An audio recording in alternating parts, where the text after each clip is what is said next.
Welcome back to Sailing El Jaleo! This week we picked up where we left off last week, which was in Wrightsville Beach. From there we head down to Carolina Beach and we take the very interesting Snows Cut down to Cape Fear River.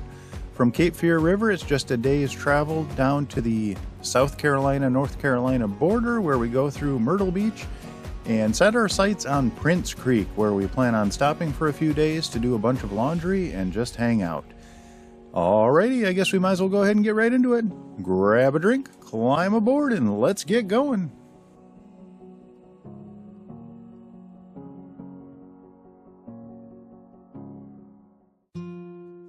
After a peaceful night at anchor in Wrightsville Beach, we got up early the next morning to hop back on the ICW and get back on the road. The anchorage in Wrightsville Beach is always pretty crowded. It's a popular place, and this boat, I was a little bit worried that he might have been over my anchor. It is a deeper area there, so I had 130 foot of chain out, and as you can see when I was pulling up my chain, we got pretty close to his boat, but no harm, no foul. We always tend to leave very early in the morning, almost as early as we can, and that's just to allow for extra time in case a current is running a direction we didn't anticipate and a stretch takes us longer, or if something goes wrong. It's always nice to have a little bit extra daylight to try and sort out a problem before night hits. And unless there's a tidal reason or a depth reason for us to wait, we almost always leave at first light or just shortly thereafter. Approximately 10 miles down the road from Wrightsville Beach is Carolina Beach, and as you come into Carolina Beach, it's actually the first time you start to see derelict boats on the journey to Florida. There are a couple of derelict boats that you notice in South Carolina, but once you get to Florida, there are derelict boats all over the place, and that's really fascinating. I've actually looked into the procedure for claiming derelict boats, and you can actually do it in Florida. You pay the police to do a little investigation, and then, they try and find the owner, blah, blah, blah, and then you can actually take possession of a boat legally if it's abandoned. So that, some of you guys are thinking about going sailing instead of spending a lot of money on a boat. If you're going to do a fix-up project and kind of retrofit it the way I've done with El Jaleo, it might be worth looking into. I think the police investigation that they do, costs $500. So, you could get a boat. You'd have to title it and stuff, probably, another $500 or something, but you could probably get a pretty decent boat for a little bit of money. So maybe something to look into if you're interested in that. And here we are approaching Carolina Beach off on the port-hand side or the left-hand side, and we're actually going to take a turn to starboard or the right-hand side, and we're going to enter Snows Cut, and that connects us to the Cape Fear River. And it's really trippy. It looks like you're actually running downhill when you enter the snow cut. It's the weirdest thing. It looks like you're actually going down a hill as you enter. It's very bizarre optically. Snows Cut can always be a little bit tricky, and thankfully I had a guinea pig in front of me that wanted to go through first. He actually called me on the radio. He's like, do you want me to pass you before or after the bridge? I'm like, by all means, go ahead now. I want to see how you get through here. So it can be a little bit tricky on the south end of the cut. The current does like a little serpentine pattern. If you look at the sonar charts, the depths along the edges in like an S pattern are deeper than sometimes in the middle. And last spring when I was coming through headed north, I actually saw boats grounded in the center of the channel, and they were following the navigation markers. So the shoaling in this area can vary and be a little bit tricky, so it was great that I had someone to go through first. But, when I came through in the spring, I actually went outside of the channel markers in that deep water. I followed the sonar charts and it worked fine. And I went around that boat that was stuck. So, but this time, this boat in front of me followed the channel markers and got through, so that's what I did as well. And if you were watching closely, you might have noticed that the boat in front of me did actually ground as he was leaving Snows Cut, and that was right by green marker 163. So I swung wide around green 163 and had no problem getting through it all. After going through Snows Cut, we finally got out into the Cape Fear River, and the Cape Fear River is one of the two places I don't really like that much, up there with Currituck Sound. I don't know why. It's just, you know, there's a lot of traffic on here. Today wasn't bad. Weather was great. Wind was helping us out. There wasn't much traffic, but there are channel markers everywhere. There's big navigational indicators for large cargo ships. There's barges that are parked everywhere. There's, what do you call them? The civilian transport things. I'm having a ferry, I guess, an automobile ferry that are going through there. There's large fishing boats. There's cargo ships. You know, it's just a very busy place. And luckily this day was pretty good for us. We didn't have too much wake. And I have no problem, you know, if a big tri-deck sport fishing boat blows by us at full speed. This is a major shipping channel. I have no problem with that. That's what, you know, in a small canal, you know, you do expect larger boats to slow down, but out here, you know, it's impractical, and they, you know, they shouldn't have to. So, but you know, it can be rough and it can be uncomfortable, but we made it through no problem. After making it through Cape Fear River, we jump back on the ICW right around Southport. And in this stretch, there's not very many anchorages. There's a lot of marinas, and most people choose to stay at a marina. There's really only one option. Well, there's two options for us. We can actually anchor out in Cape Fear River, and I've actually done that before. It's not the best. Those ferries throw a lot of wake through most of the day, and any wind, you know, it's a big body of water. So any wind causes significant wake, and it's just really uncomfortable. So I stayed there once. I probably won't do it again unless I absolutely have to. There is one other option, and that's just past Southport, and that is in... There are a couple of options, but for a deeper draft boat like what El Jaleo is, we need at least 6 feet of water, and that's a bare minimum. I would feel uncomfortable in 6 feet. I typically like to have at least 7 at low tide, but we can make do with 6 if we have to. And so there is one spot, Dutchman's Creek. There's it's a narrow channel to get into it, and there's one small pocket that's deep. It's about 12 feet deep, and it stays fairly deep up to the shores. It's a very narrow creek, but if you anchor in the right spot, you can get about 50 or 60 feet of chain out, and then you don't have to worry about dragging at all. And the current is actually surprisingly gentle in that creek. Most of the current goes up and down the ICW, and that creek is pretty stable. But if you do have a shallower draft boat, there are creeks just up the road. You know, if you've got a 4-foot draft, you can make it into those creeks, and there are a lot bigger anchorages. But for us, there really is only one option, and that's Dutchman's Creek. I did stay there last year, coming back through in the spring, and I actually had to re-anchor a few times to find that sweet spot, but I found it right away this time. I think I kind of knew where it was. So, and both nights that we've stayed there, we have had other boats there with us.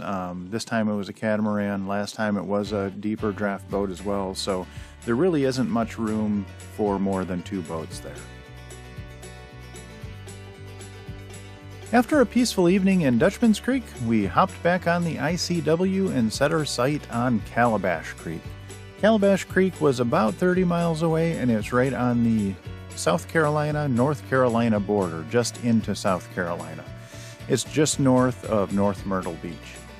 And this stretch is interesting because there are a couple of inlets. There are shallow water inlets. There are no deep channels that are maintained on those inlets. So small fishing boats and stuff can get in and out of them, but it presents a unique problem. A lot of deep water inlets or deep channel inlets that are maintained, the currents through them are very predictable, and they're not as strong as a shallow water inlet that's not maintained. And there are 2 problems. The currents can be very strong, and also they can be very unpredictable because of shoaling, and the shoaling can change at any time. So they're always a unique challenge. And depending upon when you get there, their currents can actually run stronger than what I can motor. So we have encountered currents greater than 4 knots, and at that point, we're basically just a passenger. We can manipulate our position within that column of water, but a lot of times there's not a lot we can do and we just kind of have to go with it. So, but those are for very, very brief periods.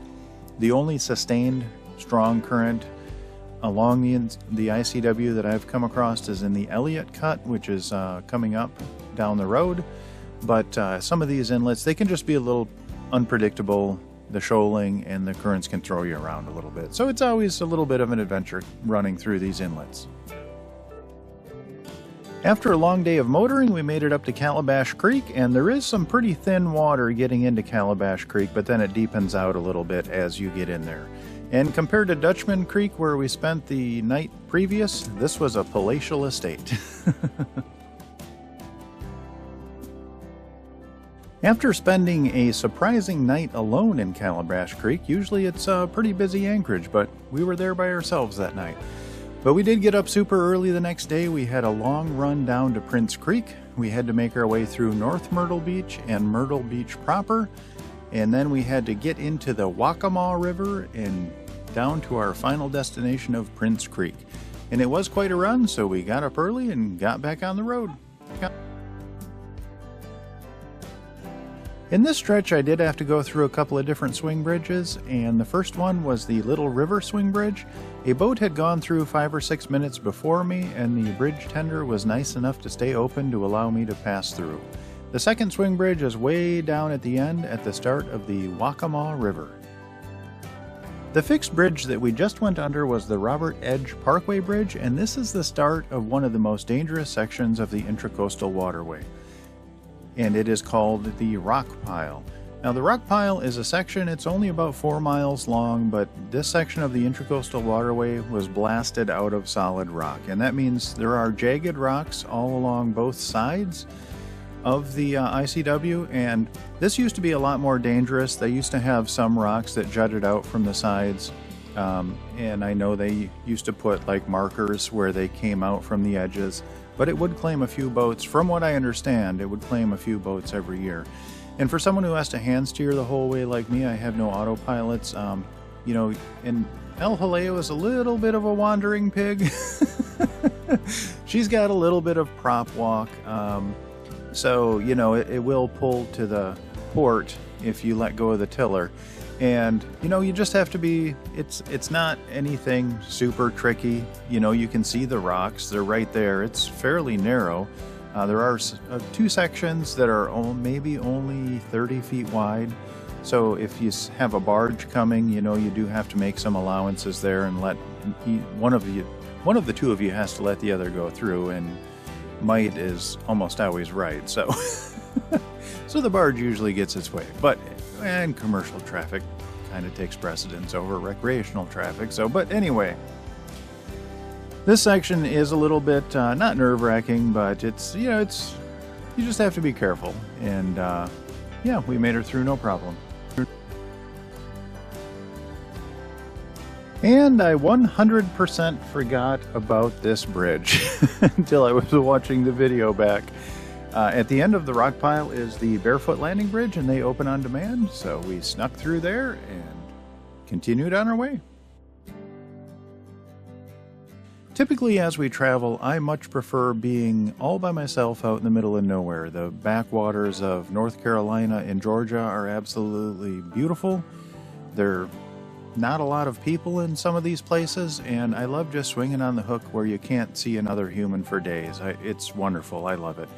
Especially places like the Waccamaw River, especially when the cypress trees are in bloom or have their leaves, I guess technically they're called, although they're needles. But I digress. We do like being away from civilization. But this stretch of the ICW going through North Myrtle Beach and Myrtle Beach, even though it's a lot of the same things, it's just built up, you know, a lot of new construction right along the canal.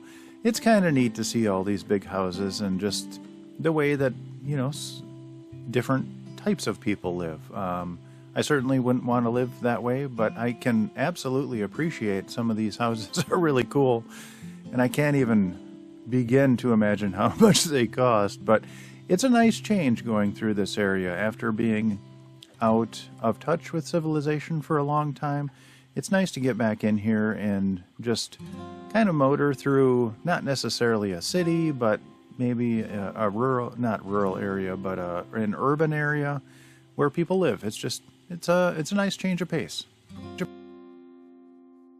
As we transition out of Myrtle Beach, we actually go through the Sacasty Swing Bridge, and that takes us down to the Waccamaw River, which is my absolute favorite place on all of the Intracoastal Waterway.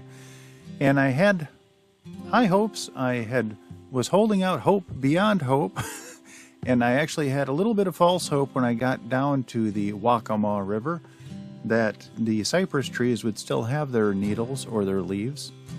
And I saw a few of them right away that had them, and then as we got into the Waccamaw, I discovered that it was too late in the year. They had already lost their leaves. So that was a shame. It is such a beautiful area. It's beautiful in its own right, even when the cypresses are not in bloom. But it is absolutely stunning when they are in bloom. As I've said before, it's a color green. I'm red-green colorblind. It's a color green that I have never seen anywhere else in the entire world. To me, it is just magic going through there, especially when the cypress are in bloom. So it was a little bit of a disappointment that they weren't, but I know that I'll get to see it when I come back through in the fall. So that is good. It just gives me more reason, I guess, to leave earlier next year so I can see the cypress in bloom. But anyway, so our main goal here was to get down to Prince Creek, and Prince Creek is an offshoot of the Waccamaw River, and it's just north of the Waccamaw Marina. And the Waccamaw Marina is where we were going to refuel and take on water, and I was hoping that if we could stay in Prince Creek for a few days, for a couple of reasons. One is there was some rain and wind on the way. It's a protected anchorage there, so we'd be safe from that. And also give us a couple of days of nice weather to do a lot of laundry. So we can hold between the two water tanks that I've got, the jerry cans on deck, and my drinking water, we can hold about 140 gallons, which is pretty significant. And I've been doing more tests on the washing machine. I've actually used jerry cans to fill it, and to do a medium load, which is what I always do, it only takes about 10 gallons of water and then about another gallon to rinse. So it's way more efficient on water than what I was expecting.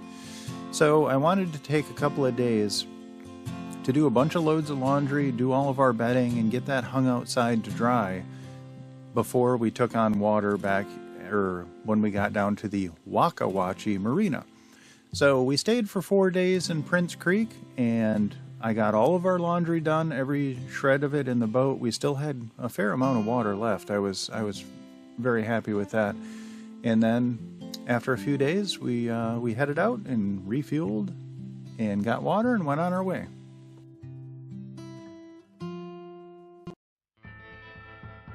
And that's all we have time for this week. And I actually kept this video length down, which I'm a little bit proud of. If you do like our videos, please like, comment, and subscribe. That helps us out more than you'll ever know, and it doesn't cost you anything, so go ahead and hit that like button. I would like to give a massive shout out to our Patreon crew. Without your guys' support, I wouldn't bother making these videos. And our Patreon crew is Joan and Juddy Judnick, Val and Chris Alcorn, Denise and Eli Sackett, Sherry Erickson, Deb Shaw, and Matthew Spotton. Thank you guys so very much. Your support means the world to me. And I do have one legacy patron member. Her name is Joan Linbo. Unfortunately, she has passed on, but she lives on in our hearts forever. We miss you, Joan. If you are interested in joining our Patreon crew, there is a link in the description down below. That'll take you to our Patreon page where you can sign up. And there you have access to hundreds of photos and videos. I try and post 2 or 3 times a week to let you know real time what's going on, where we're at, and that kind of stuff. And you'd also help support the channel, which would be great. Alrighty, I hope you all are well, and we'll see you next week.